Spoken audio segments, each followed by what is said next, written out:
U Srbiji se godišnje generiše oko 4,2 kg otpadne gume po glavi stanovnika, manje nego u Evropi, ali za razliku od Evrope mi nismo znali šta sa njom da se uradi.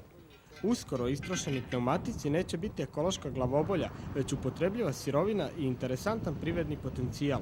Prva fabrika u Srbiji koja će se baviti apsolutno ekološkom reciklažom dotrajalih pneumatika, smeštena nadomak Sirika, uskoro počinje rad. Ako uzmemo Srbiju sa Kosovom, da ima 10 miliona stanovnika, u Srbiji se godišnje generiše oko 42.000 tona gume.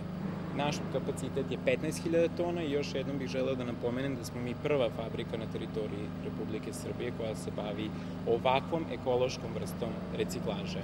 Najmoderniji pogon uređen prema danskoj tehnologiji prerađivaće oko 3 tone gume na sat. Mehaničkim procesom, bez ikakvih štetnih ostataka, dobija se oko 60% gumenog granulata, 35% čelika i 5% platna, potpuno iskoristljivih za dalju proizvodnju. Specijalne, veoma skupe mašine ne dozvoljavaju ni jednoj otpadnoj materiji da dospe u okruženje.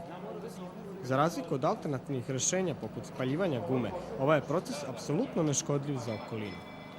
Ovo je pravi model, ovo je uporište održivosti, ovo će omogućiti ljudima koji žele savesno da se ponašaju, da imaju gde da odlože svoje gume, svako ko to bude želeo moći svog vulkanizera na neki način da uslovi, a s druge strane i država i vlada su već u odnosu na to preduzeli niz koraka, pre svega kroz zakone o upravljanju otpadom, zaštitu životne sredine, upravljanje zakon o ambalažnom otpadu, elektronskom otpadu itd., pa će biti posebno zakon o automobilskim gumama, koji će onda predvideti da ni vulkanizeri, ni građani kao privatne lica neće moći da menjaju gume bez da na odgovarajući način dokumentuju da su stare gume odložili na savestan način.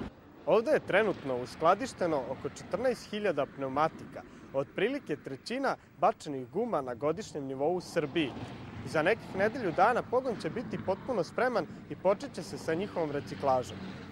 Početak rada znači posao za 50 ljudi. Od toga 40 iz obližnjeg Siriga. Posredno biće angažovano i više. Dobijene sirovine biće zamajac za privredu ovog kraja i prilika za nova radna mesta.